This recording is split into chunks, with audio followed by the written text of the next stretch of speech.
the next 3 series are a joke, and then we have a National League series after that. So not a bad time to rest them, and I think that just kind of all falls in the same time. Well, it's bursitis or whatever. That's the actual diagnosis, and that's similar to what Buchholz had in 2013. And ironically, he was like lights out, much like Sale was. He was 13-0 or something like that when he, when he went out. And with Buchholz, you have to kind of consider that. Some of it might just be mental, but yeah, probably a lot of it. But still, no. Yeah, I don't think Clay's nearly mentally as strong as Sale is. Yeah, no, he's not. And one last thing that has to get discussed at this point. There's something there in his shoulder, and whether he could pitch through it or not. I mean, he might, and maybe this is what he's dealt with all along. Maybe this is why he's never that great in August and September, but. Are you guys having second thoughts about a long-term deal on him? Because I certainly am. And I know not even 3 weeks ago I said, yeah, I'd give him 6 years, $30 million. So that's what, $180 altogether. And now I'm thinking, well, look at him in his 20s here. Is he going to be like, Johan Santana or someone like that who just fell off a cliff and never got it together? I'm having second thoughts, and we'll have next year to make the final decision on that. But it's a little ominous. If he doesn't get Tommy John the next 2 years, and Alex Cora is our manager, I will give him $200 million, and I won't even blink. Yeah, barring injury at this point. I mean, I think he's earned it. I think he's shown us that he's more than worth it, and. There's nothing for me to say that he doesn't deserve this money and that he shouldn't be a Red Sox at the end of the day. Yeah, but major injury, Tommy John changes the whole discussion. But, one injury, shoulder inflammation, a strain, not in the UCL, in the shoulder or something. None of this is pointed to his elbow, and every time it's come out, it's just inflammation. Yeah, there probably is something little there, Terry. 100% there is, because he is missing time, and If it was just a straight rest start, then they probably would have let him go 7 innings. But I think it's something little, and I think it is just something banged up that, a month or 2 of rest would obviously fix, but you don't have 2 months to take off and then go pitch in the playoffs. That's not going to happen. So, but for long term, he hasn't shown any reason why he shouldn't get it. Well, anything in his elbow, I'm out. Anything in his elbow, and it's a little too scary for me if it happens next year. Well, what I was about to get at is we could ask Chris tonight or tomorrow or whatever, but I've been told by multiple people that shoulders are actually a little bit more scary than elbows. I mean, we've seen guys bounce back from Tommy John, and I mean, we saw it with Lackey. In his first season back, he was a cornerstone of a World Series, and his shoulders are just a little tricky, a little more complex. There's more parts in there to deal with, and that's what he's dealing with right now. So, a bad shoulder thing could be bad. So, I don't know. It's early, and a World Series win might, make you forget about that. But, and we do have all of next year to figure this out. So, but it's in the back of my mind right now, and yeah, I mean, the back of the mind's fine. I think it should be a little bit, right, just because of just the future. But I'll tell you one thing: winning a World Series in the next 2 years, or winning back to back, whatever, makes it easier to let him go, in my opinion. Once you win, and you win with a certain player, I don't agree with giving the role players and everybody gets a nice little happy contract. I think it's like, okay, we won. This guy's this and that. Like, for example, if we won this year and next year, or this year or next year, whatever, either or, and we had a player option, a club option on David Price, not a player option, I would say to opt out, even if he did win us a World Series this year or is the World Series MVP next year, I would get out of that contract because we won the World Series. That was the goal. Why handicap ourselves? If we win this year or we win next year or anything like that and he goes out for a big surgery, you don't actually have to sign him then because you already got what you needed. You won. So you just move on. Yeah. So that's my point, my take on winning and paying certain players. Veterans are one of those things as well. If Ortiz wanted a 7-year, $200 million deal at 2013, I would have said no because it's not worth it in the long run. This is going to sound weird, but this pitching rotation isn't built for a dynasty. You know what I'm saying? We have a bunch of older guys. You know, we have, whether it's Porcello, who I think's almost 30 or at 30. Yeah, you have David Price. Yeah, you have David Price, who's older, struggled in the postseason, and then you have Chris Sale, who's either going into his 30th, 29, 30 season. You know, I don't think that this team is built to win 3 or 4 championships. It could win 2. It definitely could win 1, but do you want to build a rotation around guys that are going to be 35 at the end of their contracts? No, you don't. And I think the window for the starting pitching is 3 to 4 years to win a World Series.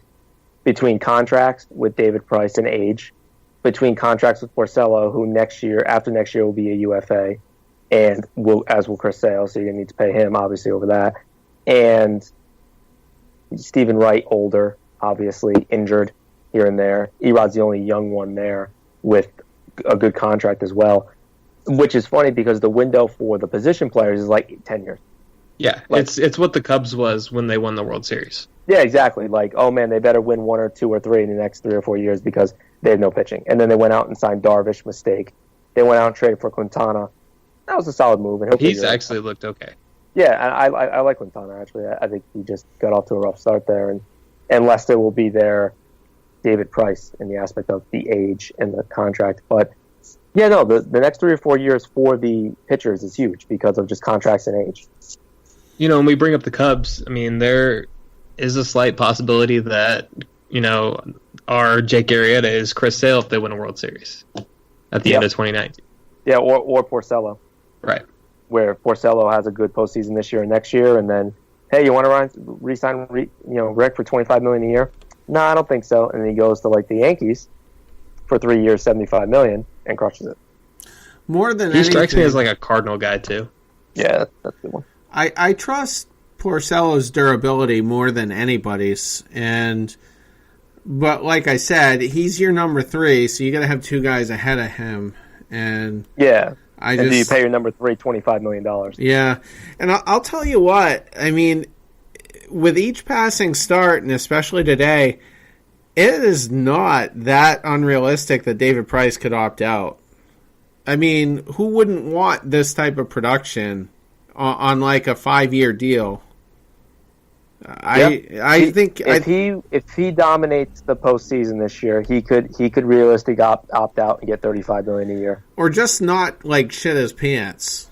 You know, is really it. Just have a quality start.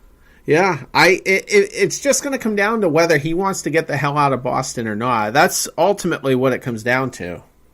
So, yep. I've been saying I don't think anybody knows what's going on in his head. Yeah, exactly. And he said all the right things. Like, he says he's going to play here the whole contract, and I'm skeptical, but I don't know. And that would solve a lot of problems, really, you know, as far as the payroll goes, because Hanley is off, Price would be off, Panda will be off after next year.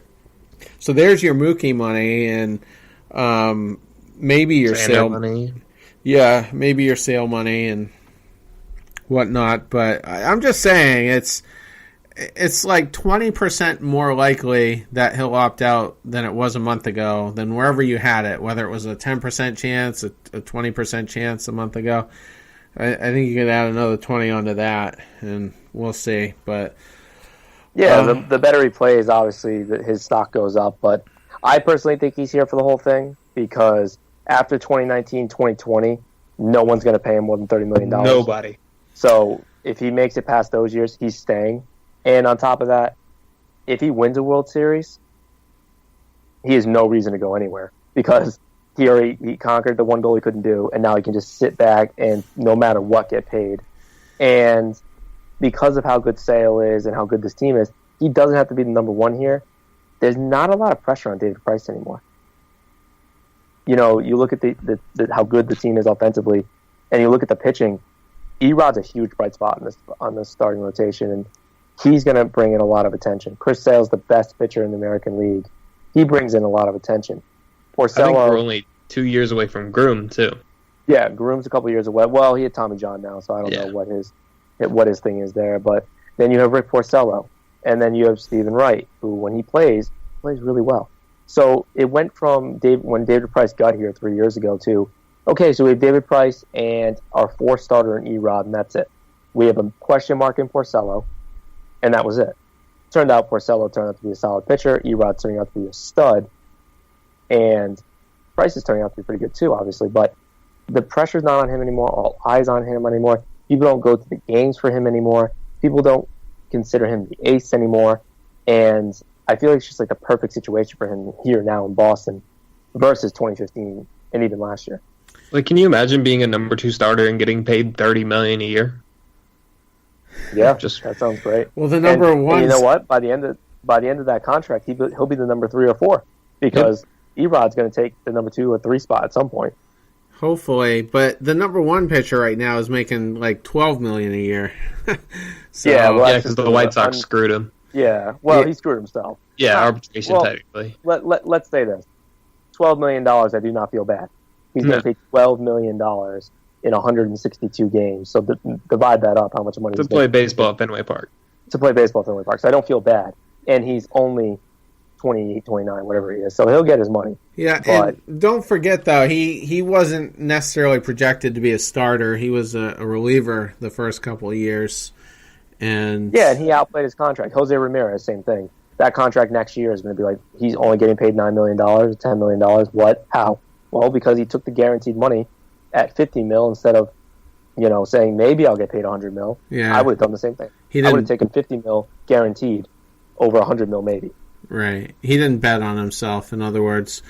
No, and there's no reason to at that point. Altuve lowballed himself even more. I mean, he was only making like $2 million as of a couple of years ago or something like that. Or maybe it was $4 million, but it was a lot lower than what guys that give his production typically make anyway. And he finally did get a big contract extension this year, and ironically ends up on the DL for knee issues. But another smart guy that knew his worth, knew his body, knew how old he was, and said, you know what?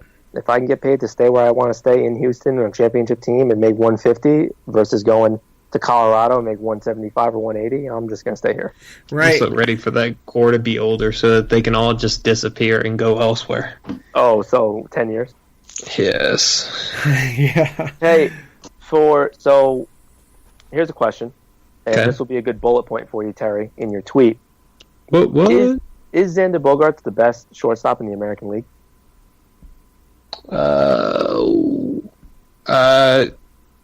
He's in the top 2. Because it's him or Correa, right? No, he's in the top Lindor. Lindor. It has to be and up Lindor. there. Got it. Yeah. Well, so I Lindor. wasn't even considering Correa because Correa has been absolutely garbage since he came off the DL. So. Yeah. Well, I just look like the last few years, right? So you have Lindor as 1, right? And you got Bogaerts as 2.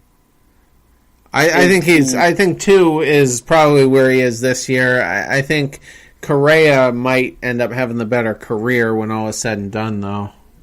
No. I'm not talking about like later in the year because I think right now Lindor's gonna have the best career out of all of them. But up until this point, since they've all been in the league and all actually starting, not playing like 30 games a season, shortstop role, I think it's just been Bogaerts and Lindor. Correa had the one really, really good year, right? But after that, so you can make the argument that Bogaerts is 1 or 2 in the league. Yeah, I don't think that there's honestly any debating that one. Yeah, this year it's Lindor at 1, but Lindor's doing it with the long ball, and his average will come down a little bit. But Bogaerts with, bases loaded, runners in scoring position, doubles, extra base hits, and he will hit close to 30 home runs himself.